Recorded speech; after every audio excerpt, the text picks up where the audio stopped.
యువతను సన్మార్గం వైపు ప్రయాణింపజేయడం కోసం మేధకులను మేధావులుగా తీర్చిదిద్దేందుకు సుభాషితాలు అమృత గుళికలుగా ఉపకరిస్తాయి. ఇప్పుడు మరొక సుభాషితాన్ని విందాం. ఓం నమో వెంకటేశాయ. ఉరుకుల పరుకుల ప్రపంచంలో ఎక్కడ ఏం చేస్తున్నామో తెలియని అలజడిలో గజీ బిజీలో మనిషి జీవిస్తూ ఉన్నాడు ఇవాళ. ఈ ఉరుకుల పరుకుల ప్రపంచంలో మనిషి కాసింత మానసిక ప్రశాంతతని పొందాలి అంటే ఏం కావాలి? మానసిక ప్రశాంతతతోటి ఏ పనినైనా కూడా మనం చక్కగా నిర్వహించగలుగుతాం. నిర్వహణ సామర్థ్యం కూడా మనకి కలుగుతుంది. ఆ నిర్వహణ సామర్థ్యం కలగడం కోసం ఉత్తమంగా సమాజంలో ఎలా నడుచుకోవాలో తెలియచెప్పడం కోసం సంస్కృత వాంగ్మయం వ్యక్తిత్వ వికాసం అనే ఉన్నతమైన కార్యక్రమాన్ని శ్రీ వెంకటేశ్వర భక్తి ఛానల్, రాష్ట్రీయ సంస్కృత విశ్వవిద్యాలయం మీకు సమర్పిస్తున్నాయి. వేల సంవత్సరాల నాటి గ్రంథాలలో కూడాను అనేక శ్లోకాలు ఈనాటికి మనకి పనికి వచ్చేటువంటివి. అటువంటి అద్భుతమైనటువంటి శ్లోక రాశిని మీ ముందుంచేటువంటి భాగంలోనే ఈ ఉన్నతమైనటువంటి కార్యక్రమం రూపుదిద్దుకుంది. రాజనీతి అనేటువంటి అంశంలో ఆరితేరినటువంటి వాడు కదా చాణక్యుడు. ఆ చాణక్యుడు రచించినటువంటి చాణక్యనీతి అనే గ్రంథంలో ఉన్న ఉత్తమమైనటువంటి శ్లోకాలని మనం నేర్చుకుంటూ ఉన్నాం. అందులో భాగంగా మనం వివిధ జంతువుల నుంచి, పక్షుల నుంచి మనం నేర్చుకోవాల్సినటువంటి ఉత్తమమైన లక్షణాలు ఏంటి అని మనం చక్కగా చూస్తూ ఉన్నాం.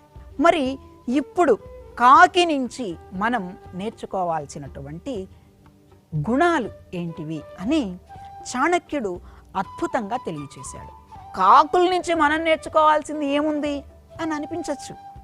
మరి మనం మనుషులం కదా, అలానే అనిపిస్తుంది. పెద్దవాళ్ళు ఉదాత్తమైనటువంటి శ్లోకాలలో అలా అనుకోకరా బాబోయ్, గొప్ప గొప్ప లక్షణాలను మనం ఆ కాకుల నుంచి కూడా నేర్చుకోవచ్చు అని శ్లోకాలను రచించారు. అందుకే మన చాణక్యుడు కూడా ఈ శ్లోకాన్ని రచించాడు.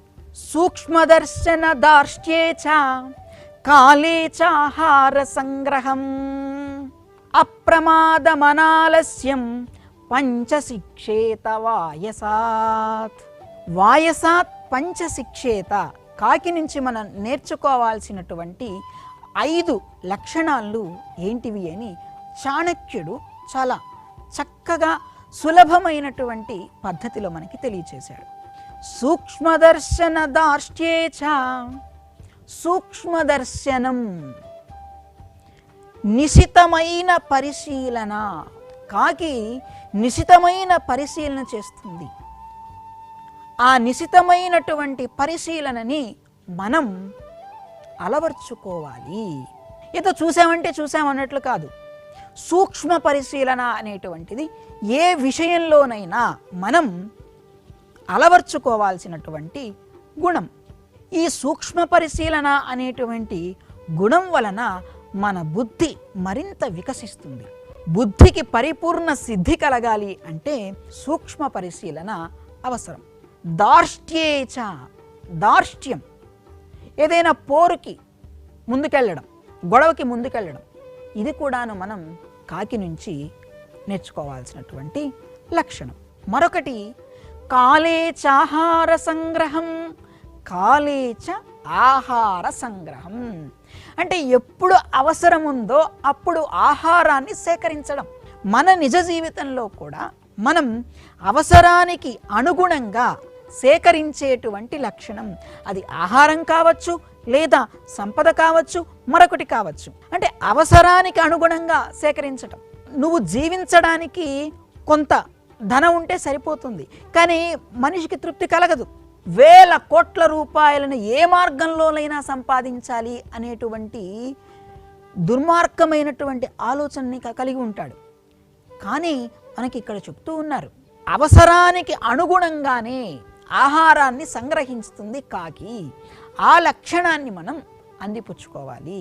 మరి ఇంతేనా అంటే అప్రమాదం. ప్రమాదం ప్రమాదం లేకపోవడం. మరి ప్రమాదం లేకపోవడం ఏంటండి? అంటే ఏ ప్రమాదం లేకుండా ఉండడమా అంటే కాదు. ప్రమాదం అంటే సంస్కృతంలో అజాగ్రత్తతో ఉండడం. అంటే ఏదో చేస్తున్నానంటే చేస్తున్నాను అంతే. బుద్ధిని జాగ్రత్తగా అక్కడ ఉంచి పనిచేసేటువంటి తత్వం అక్కడ ఉండదు. అప్రమాదం, ఆ ప్రమాదం అనేటువంటి అజాగరూకత అనేటువంటి లక్షణం లేకుండా ఉంటుంది. చాలా జాగరూకతతోటి ఉంటుంది కాకి. ఆ లక్షణాన్ని మనం అందిపుచ్చుకోవాలి. పండితుల గురించి చెప్పేటప్పుడు కూడాను ప్రమాదో ధీమతామపి అంటారు.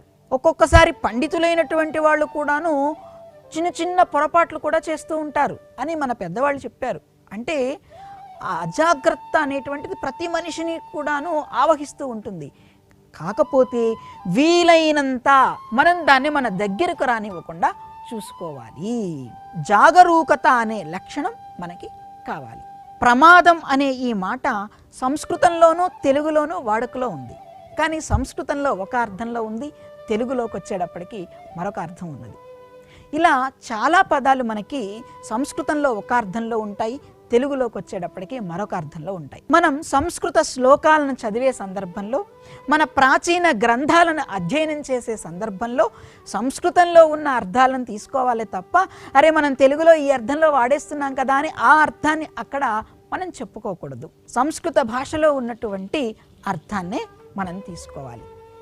అలాగే అనాలస్యం, ఆలస్యం అంటే ఏదైనా పనిని మనం నెమ్మదిగా చేయటం, వేగం అనేటువంటిది లేకుండా నెమ్మదిగా ఆలస్యంగా చేయడం అని మనం తెలుగులో అనుకుంటూ ఉంటాం. ఈ పదం కూడా అలాంటిది, ఇందాక ప్రమాదం లాంటి పదమే. అసలు ఆలస్యం అంటే ఏంటి అంటే సంస్కృతంలో బద్ధకం. అలస పురుష అంటారు బద్ధకస్తుణ్ణి. ఆ బద్ధకస్తుల్లో ఉండేటువంటి లక్షణం, భావం ఏదైతే ఉన్నదో అదే అలసత్వం, అదే ఆలస్యం. ఆ ఆలస్యాన్ని అంటే ఆ బద్ధకాన్ని మనం దగ్గరకు రానివ్వకూడదు. కాకిలా బద్ధకం లేదు, అందుకని అనాలస్యం అన్నాడు. బద్ధకం అనేటువంటిది ఉండదు. బద్ధకం లేనటువంటి ఆ లక్షణాన్ని మనం తెచ్చుకొని ఆచరించాలి. బద్ధకం లేని ఆ లక్షణాన్ని మనం పుణికి పుచ్చుకొని మన నిత్య వ్యవహారంలో మనం చక్కగా సిద్ధింప చేసుకోవాలి. ఇలా మన ముందు ఎగురుతూ ఉండేటువంటి కాకి నుంచి మనం నేర్చుకోవాల్సినటువంటి 5 గుణాలు ఏంటివి? ఆ 5: నిశితమైన పరిశీలన, పోరుకు దిగడం, అవసరానికి అనుగుణంగా ఆహారాన్ని సంగ్రహించడం, జాగరూకతతో ఉండడం, బద్ధకం లేకుండా ఉండడం. ఈ 5 గుణాలని మనం కాకి నుంచి నేర్చుకోవాలి. మన పెద్దవాళ్ళు ఇంకొక మాట కూడా కాకి విషయంలో చెబుతూ ఉంటారు. మన తెలుగు వాళ్ళు అందున కాకులు కావు కావుమని ఎందుకు అరుస్తూ ఉంటాయి అంటే, అరే అబ్బాయి, ఈ జీవితంలో నువ్వు ఇప్పుడు అనుభవిస్తున్నటువంటి సంపదలు కానీ, లేదా వివిధ విలాసపరమైనటువంటి వస్తువులు కానీ, నువ్వు బాగా అనుబంధం పెంచుకున్నటువంటి వ్యక్తులు కానీ, బంధాలు కానీ, అనుబంధాలు కానీ శాశ్వతమైనవి కావు కావు అని చెప్పడం కోసం కాకి కావు కావుమని అరుస్తూ ఉంటుంది అని మన పెద్దవాళ్ళు చెప్తారు. అంటే చూడండి, కాకి అరుస్తున్న కావు కావుమంటున్నటువంటి ఆ ధ్వనిని కూడాను మన తెలుగు వాళ్ళు చక్కగా అందిపుచ్చుకొని ఒక చక్కటి సామెతనో లేదా ఒక చక్కటి భావాన్ని పొందుపరిచారు. అందుకనే పాతలో ఉన్నటువంటి మంచిని మనం ఎప్పుడూ కూడాను స్వీకరిస్తూనే ఉండాలి. కొత్తలో ఉన్నటువంటి కొత్తదనాన్ని, మంచిదనాన్ని తీసుకుంటూ ఉండాలి. అలా మన జీవితం ముందుకు సాగాలి. కాకి నుంచి నేర్చుకోవాల్సిన 5 ఉత్తమమైనటువంటి లక్షణాలను చెప్పిన చాణక్య నీతి శ్లోకాన్ని మరొక్కసారి మనం చెప్పుకుందాం. సూక్ష్మదర్శన దార్ష్ట్యే చ కాలే చాహార సంగ్రహం అప్రమాదమనాలస్యం పంచశిక్షేత వాయసాత్. చూసారుగా, రమణీయమైన సంస్కృత సుభాషితాల్లో కమనీయమైన భావాలున్నాయి.